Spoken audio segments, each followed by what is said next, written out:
Mari kita berdoa untuk menyambut firman Tuhan. Sungguh kami mengucap syukur kepadamu Bapa, ketika ada waktunya kami datang ke hadirat-Mu, memuji, menyembah, bahkan memuliakan nama-Mu. Kini saatnya Tuhan kami mau ditabur oleh kebenaran akan firman-Mu. Roh Kudus urapi setiap kami, terutama hamba-Mu yang akan menyampaikan firman-Mu, supaya apa yang hamba sampaikan menjadi kekuatan rema untuk kami boleh hidup benar di mata Tuhan. Terima kasih Bapa, ampunkan terlebih dahulu segala dosa yang hamba lakukan, supaya hamba layak di hadapan-Mu. Di dalam satu nama Yesus Kristus kami mau sambut firman Tuhan. Amin. Shalom. Ya, kalau pagi-pagi itu cerah dan kita semangat ya. Dan saya berdoa hari ini tidak ada yang ngantuk. Karena kita sudah memuji memuliakan nama Tuhan, kini saatnya kita mendengar firman Tuhan. Apalagi di sini dikatakan topiknya menjadi ciptaan baru. Kita akan membuka firman Tuhan pada pagi ini di dalam Galatia 6 ayat 11 sampai 18. Kita akan membaca secara responsoria. Yang punya HP kudus boleh dibuka, tapi di silent ya sayang. Ya, Galatia 6 ayat 11 sampai 18. Kita membaca secara responsoria. Di atas dibilang peringatan dan salam. Lihatlah bagaimana besarnya huruf-huruf yang kutulis kepadamu dengan tanganku sendiri. Mereka yang secara lahiriah suka menonjolkan diri, merekalah yang berusaha memaksa kamu untuk bersunat, hanya dengan maksud supaya mereka tidak dianiaya karena salib Kristus. Sebab mereka yang menyunatkan dirinya pun tidak memelihara hukum Taurat, tetapi mereka menghendaki supaya kamu menyunatkan diri agar mereka dapat bermegah atas keadaanmu yang lahiriah. Tetapi aku sekali-kali tidak mau bermegah selain dalam salib Tuhan kita Yesus Kristus, sebab olehnya dunia telah disalibkan bagiku dan aku bagi dunia. Sebab bersunat atau tidak bersunat tidak ada artinya, tetapi menjadi ciptaan baru itulah yang ada artinya. Dan semua orang yang memberi dirinya dipimpin oleh patokan ini, turunlah kiranya damai sejahtera dan rahmat atas mereka dan atas Israel milik Allah. Selanjutnya, janganlah ada orang yang menyusahkan aku, karena pada tubuhku ada tanda-tanda milik Yesus. Kasih karunia Tuhan kita Yesus Kristus menyertai roh kamu saudara-saudara. Amin. Ya. Topik hari ini adalah menjadi ciptaan baru. Gabe Tinopa Naim baru. Surat Galatia ini disampaikan oleh Paulus merupakan seruan penuh semangat Paulus kepada gereja-gereja di Galatia. Karena apa? Karena gereja-gereja di sana sudah mendapat ajaran palsu dari kaum Yudais. Mereka menekankan bahwa hidup orang Kristen, hidup orang percaya bukan hanya percaya pada Tuhan Yesus atau bukan hanya percaya kepada apa yang dikatakan salib, tapi juga harus menjalankan hukum Taurat. Dan yang ditekankan di sini adalah sunat. Apa yang bisa kita pelajarin melalui kitab Galatia yang terakhir ini. Kalau saya baca dari kitab Galatia 1, karena ini cuma singkat, sampai Galatia 6, kita melihat bagaimana Paulus sudah menekankan bahwa keselamatan itu adalah anugerah dan bukan karena perbuatan baik. Sehingga dia menceritakan bagaimana pertemuannya dengan Yesus, dari Saulus yang menentang Yesus, yang membunuh semua orang yang percaya kepada Yesus. Setelah ditangkap, dia percaya kepada namanya salib. Itu adalah anugerah. Dia tekankan, kamu tahu siapa saya sebelumnya. Dan inilah yang diajarkan Paulus. Bahkan ketika dia di penjara, dia menyampaikan surat ini kepada gereja-gereja di Galatia. Bukan hukum Taurat yang menyelamatkan, terutama bukan lahiriah kita yang menyelamatkan, tetapi anugerah salib Kristus. Jadi kalau tetangga bilang kiblatnya kemana, kita harus kiblatnya kepada salib itu. Orang Kristus harus punya kiblat kepada salib Kristus, bukan yang lain. Sehingga dikatakan bahwa keselamatan hanya percaya kepada Yesus itu omong kosong, dan keselamatan itu setiap orang harus disunat. Padahal saya baca ayat ke-12. Mereka yang secara lahiriah suka menonjolkan diri, merekalah yang berusaha memaksa kamu untuk bersunat hanya dengan maksud supaya mereka tidak dianiaya karena salib Kristus. Langkah pertama, apa yang dapat kita pelajari? Saya tulis di sini, kemunafikan dan motif dunia. Mereka memaksa orang untuk bersunat, mereka sendiri tidak melakukan hukum Taurat. Kenapa mereka melakukan hal itu? Karena mereka melayani dengan motif tertentu, supaya mereka diterima oleh Yudais, supaya mereka diterima, dan mereka melihat setiap orang yang disunat jumlahnya berapa, itu menjadi patokan bahwa mereka berhasil dalam pelayanan. Keberhasilan mereka menentukan jumlah berapa orang Kristen yang disunat. Luar biasa. Itulah pelayanan secara lahiriah. Padahal kita itu bukan lagi tentang lahiriah, tentang roh.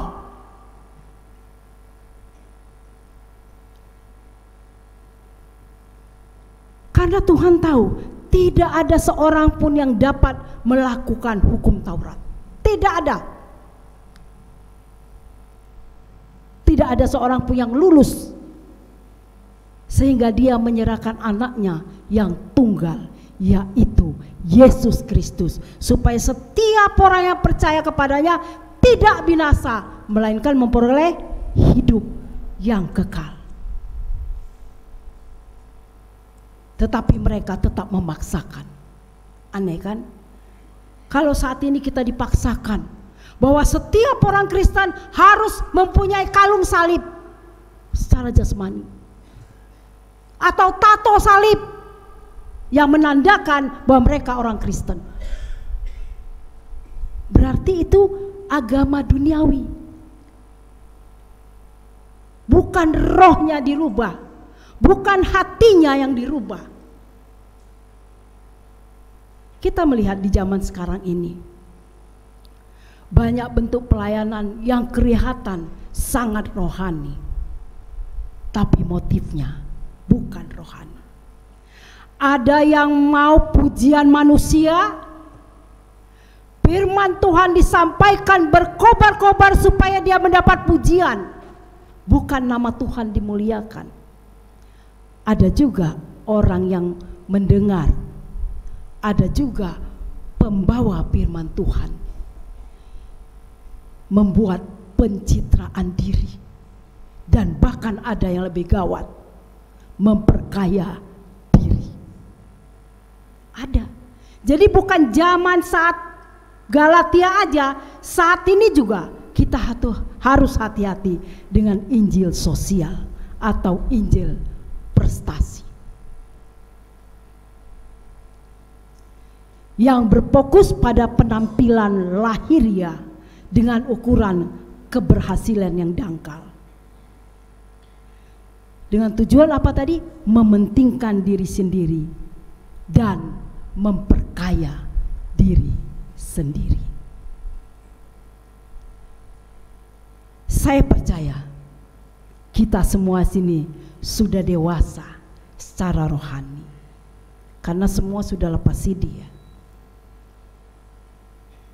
Kita sudah diajarkan, kita sudah mendengar firman Tuhan, bukan saat ini aja. Kalau kita perhitungkan ketika saat ini saya umur 62 tahun, berapa kali saya mendengarkan firman Tuhan dan berapa persen saya melakukan firman itu. Yang kedua, salib Kristus adalah kebanggaan dan identitas pribadi. Saya baca di ayat 14, kita baca sama-sama karena ini penting sekali. Ayat 14. Tetapi aku sekali-sekali tidak mau bermegah selain dalam salib Tuhan kita Yesus Kristus. Sebab olehnya dunia sudah disalib, dan bagiku dan aku bagi dunia. Itu tadi saya bilang, kiblat kita harus disalib. Sekarang salib Kristus harus menjadi kebanggaan kita. Kalau di zaman Romawi, zaman Rom, salib itu adalah simbol kehinaan atau simbol kutukan. Itu salib. Jadi dulunya salib ini adalah simbol kehinaan, simbol kutukan. Tetapi ketika Yesus disalib untuk menebus dosa saya yang besar ini dan dosa dunia ini, itu yang dibilang oleh Paulus. Salib adalah kebanggaan bagiku. Paulus menyatakan, kamu tahu siapa saya? Dia adalah pembenci salib. Tetapi ketika dia ditangkap oleh Tuhan, dia bilang apa? Kebanggaanku adalah salib. Karena di situ Yesus disalib dan aku pun disalib.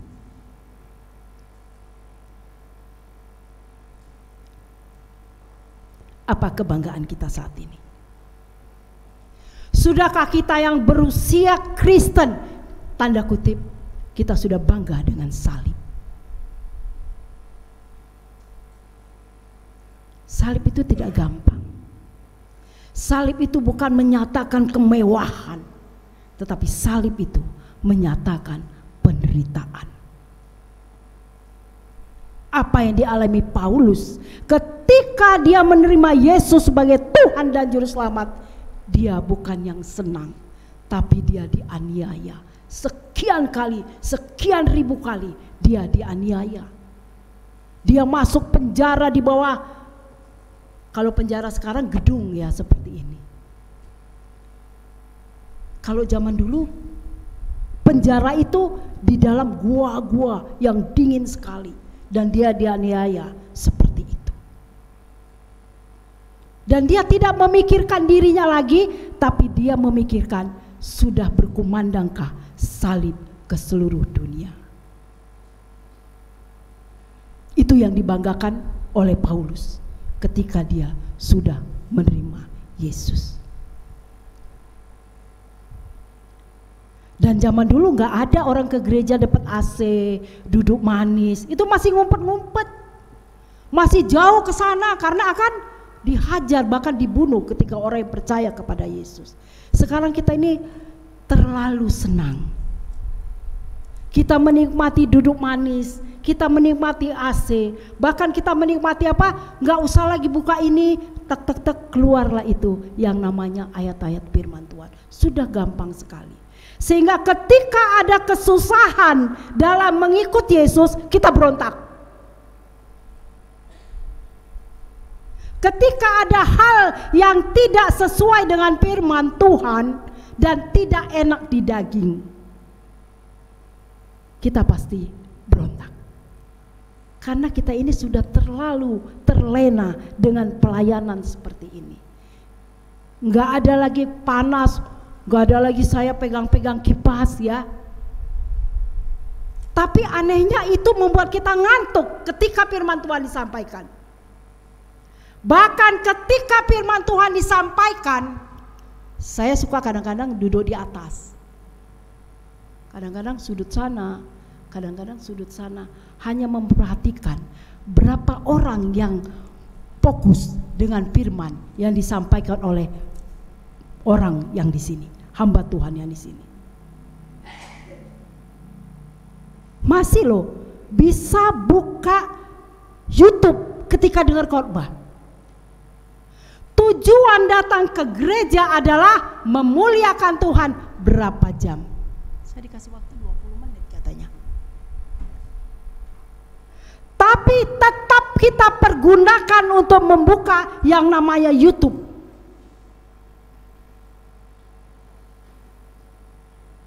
Terlalu terlena. Kalau kita seperti Paulus yang tidak membanggakan apa yang dicapai. Paulus itu adalah pelayan Tuhan yang dipakai, sehingga surat-surat Paulus kepada 7 jemaat itu ditulis, dan itu dia bilang tidak ada apa-apanya bagi saya. Ketika dia dipenjara dan dihajar, dia bilang tidak apa-apanya bagi saya. Bagi saya salib, itulah hidup saya. Sudahkah kita seperapatnya dari Paulus? Paulus tidak membanggakan pelayanannya yang berapi-api. Paulus tidak membanggakan, tahu siapa Paulus sebelumnya? Ya, dia tidak membanggakan status sosialnya yang luar biasa itu. Dan Paulus tidak membanggakan akademiknya, tidak. Bagi dia semuanya itu sampah. Bagiku hidup adalah pelayanan, mati adalah Kristus.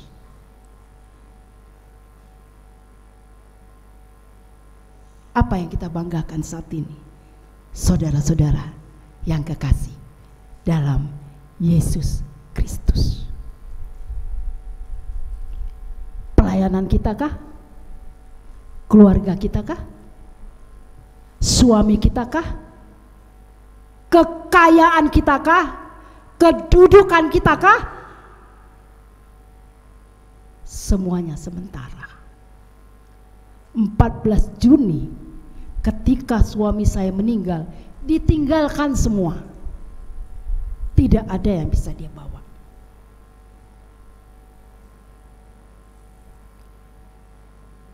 Bukan hal yang gampang. Tapi itu namanya roh Tuhan. Roh Tuhan menyatakan kepada saya. Terima kasih untuk jemaat, untuk Sintua, untuk para pendeta yang sudah mendoakan saya. Dan roh itulah yang bekerja pada saya. Ketika kita tidak lagi membanggakan karir kita, tidak lagi membanggakan pelayanan kita, atau tidak lagi membanggakan kekayaan kita, apalagi yang bisa kita banggakan? Jumlah follower di sosmed kita, ya? Semuanya itu kata Paulus sampah. Yang aku banggakan adalah salib Kristus. Itu namanya tadi di buku ini topik hari ini menjadi ciptaan baru. Apabila kita menjadi ciptaan baru, apabila kita menjadi seorang yang gabe tinompa naim baru, samalah seperti Paulus tadi. Kebanggaanku adalah salib Kristus. Sekarang kita tidak lagi dijajah. Walaupun ada beberapa gereja yang ditutup atau ada beberapa gereja yang digerebek, paling itu berapa persen dari seluruh Indonesia.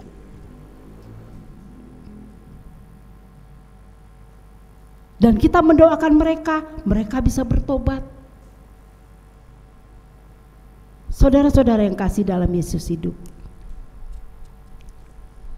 sekalipun kita banyak melayani, sekalipun saya bilang, sekalipun kita berada di satu posisi pembawa kor A, kor B, kor C, berapi-api dalam pelayanan, tapi ketika di dalam naungan itu kita belum hidup baru, semuanya sia-sia, gak ada artinya. Oleh karena itu, mari perbaharui hidup kita dengan apa? Hidup lahir baru, hidup baru.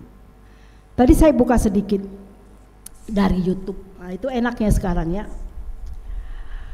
Kalau menurut YouTube, kalau menurut aplikasi dari YouTube, menjadi ciptaan baru dalam konteks kekristenan adalah mengalami transformasi rohani yang mendalam di dalam Kristus, di mana hal-hal yang lama berlalu, segala sesuatu menjadi baru.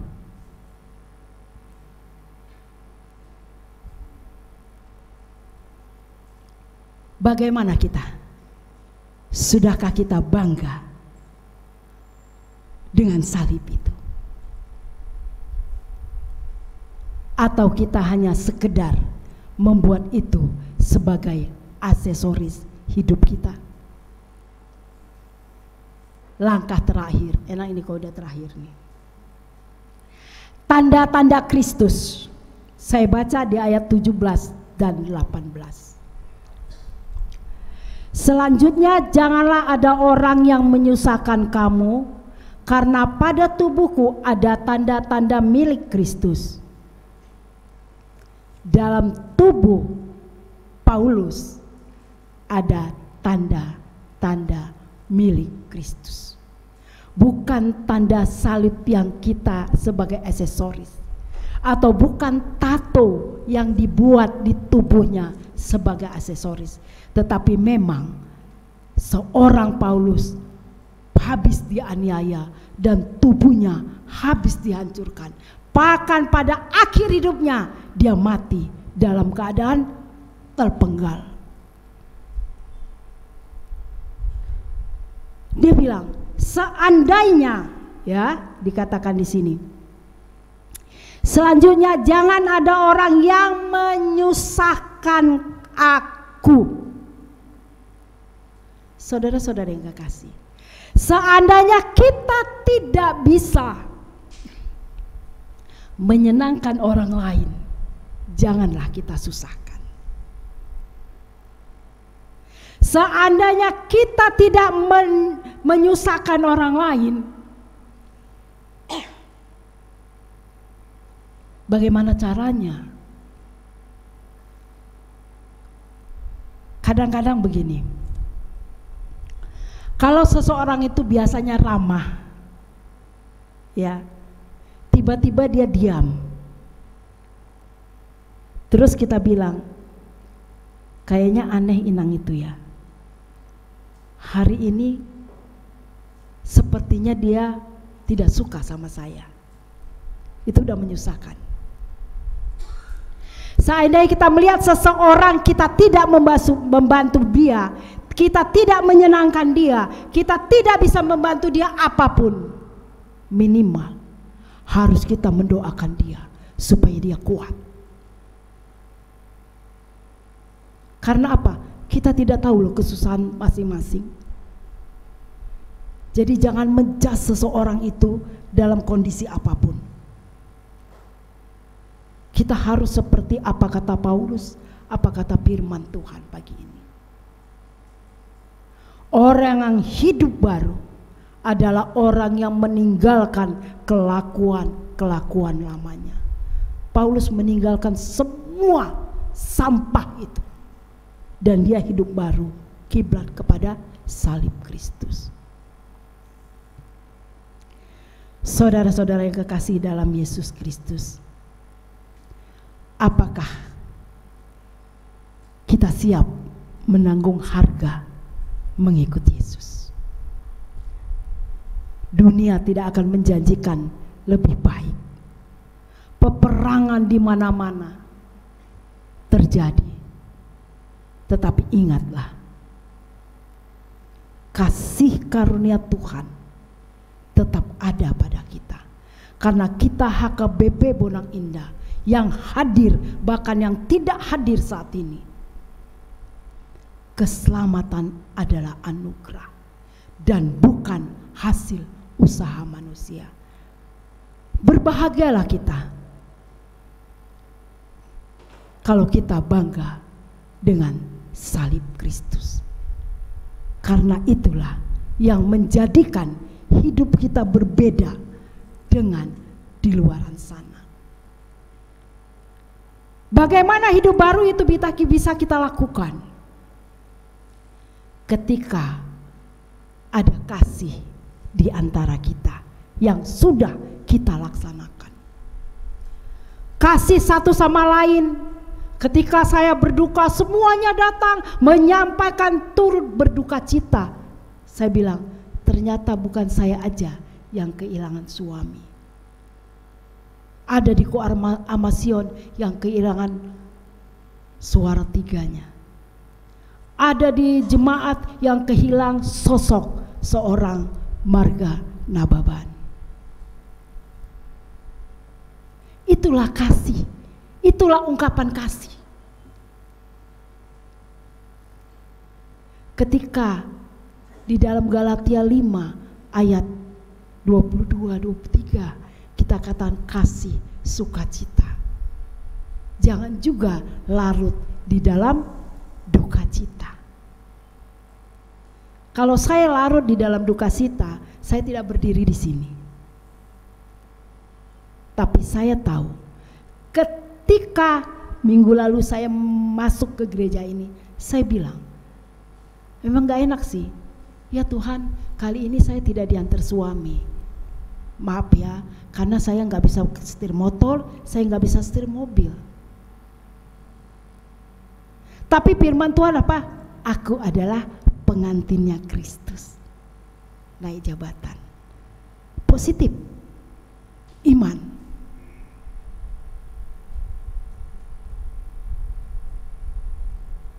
Paulus meninggalkan semuanya demi salib Kristus. Hari Minggu lalu saya bilang, Tuhan, saya harus bangkit. Saya harus lebih berapi-api dalam pelayanan dan di dalam segala hal, supaya melalui hidup saya salib ditinggikan, saya direndahkan. Gak ada apa-apanya ternyata hidup ini. Yang kekal, Kristus yang hidup di dalamku. Ada satu lagu singkat yang kita akan pelajari, sebenarnya bukan pelajari ya, cuman hidupku bukannya aku lagi. Kita mau seperti Paulus, bahwa kita menyatakan bahwa hidup kita semuanya ini bukan ada apa-apanya, tapi Kristus yang hidup di dalamku. Yuk kita pelajari, coba dikeluarkan. Ayo Bang, sebagai penutup itu.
Saudara-saudara yang kekasih dalam Yesus Kristus, hidup kita bukan kita lagi. Hidup kita dipimpin oleh Roh Kudus, yaitu Yesus ada dalamku. Kita sudah menjadi ciptaan baru. Amin. Kita berdoa. Sungguh kami mengucap syukur Tuhan, bahwa keselamatan adalah anugerah dan bukan hasil usaha kami. Sehingga kami boleh berkata, hidupku bukannya aku lagi, tapi Yesus hidup di dalamku. Sehingga melalui tuntunan Roh Kudus, kami boleh hidup seperti Paulus hidup, yang membanggakan salib Kristus. Terima kasih Bapa, kami berdoa Tuhan untuk seluruh jemaat yang sudah mendengarkan firman Tuhan saat ini, biarlah lebih mengerti dan lebih bangga akan salib itu. Kami berdoa untuk seluruh program gereja HKBP Bonang Indah, dari sekolah minggu sampai kepada lansia. Tuhan beri hikmat kepada kami untuk melakukan segala sesuatunya di dalam kasih dan takut akan Tuhan. Karena hidup kami bukan kami lagi, tetapi Yesus hidup di dalam kami. Berkati pendeta, para ladu, guru-guru sekolah minggu, supaya kami boleh melayani di dalam takut dan kasih akan Tuhan. Berkati rencana Pangapulion, berkati rencana Partangyangan di setiap week. Berkati Tuhan untuk saudara-saudara kami yang sakit saat ini, di rumah atau di rumah sakit.